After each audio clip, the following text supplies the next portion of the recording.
in general, when Hazur's rebuting their argument scientifically, the Darwins and Dawkins and the naturalists, Hazur's presenting scientific argument to refute them. But in presenting that, because they're wrong, therefore, because they haven't got a solution as to what the cause of creation is, or creative principles, and the answer must be that it is God who created it. Sure. But to a naturalist, or to scientists, or to them, that is not presenting your argument scientifically, because they cannot test that scientifically, there is no answer.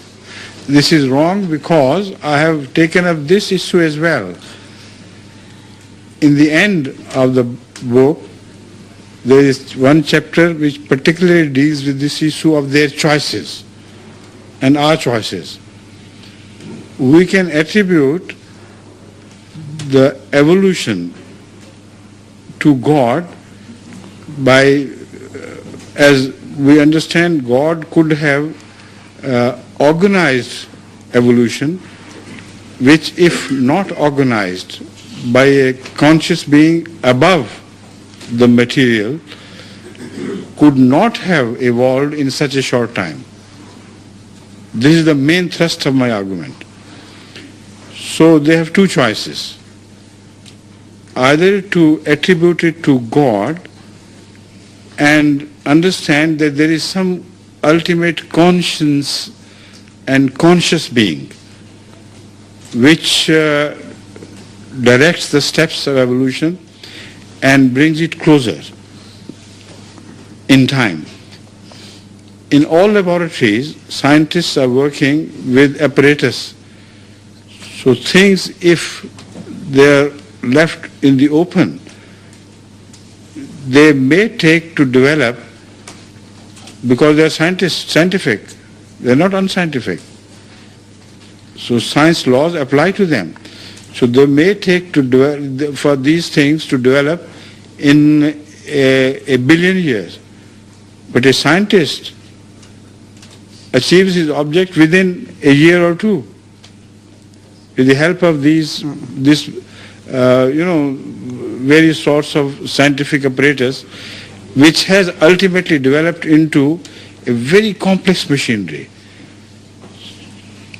Now, this is the point which I have raised. Could this machinery be built without an outside mind or not? That is the point.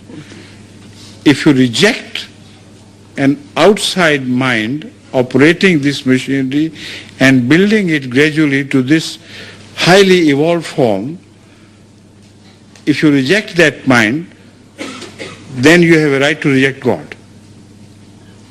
I understand. Yeah. If you do not reject that mind, what right have you got to reject God?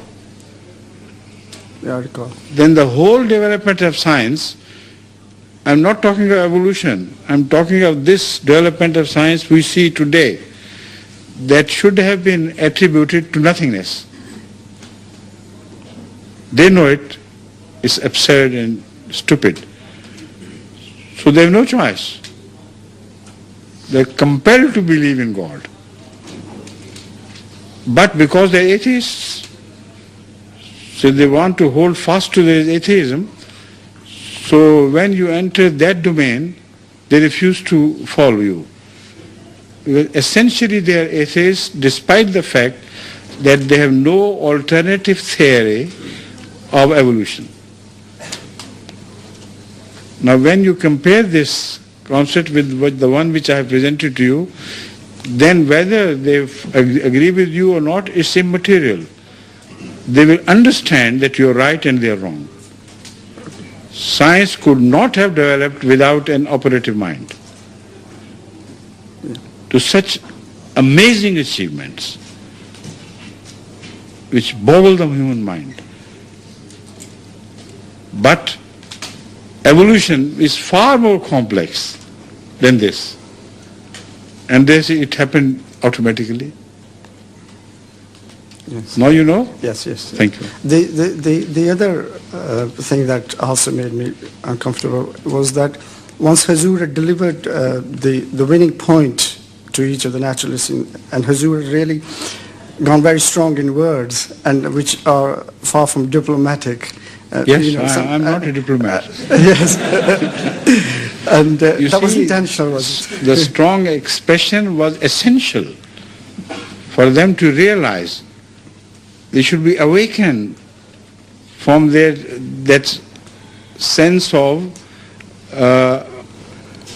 automatically accepting some ideas and beliefs which were handed over to them through generations. They should be shocked.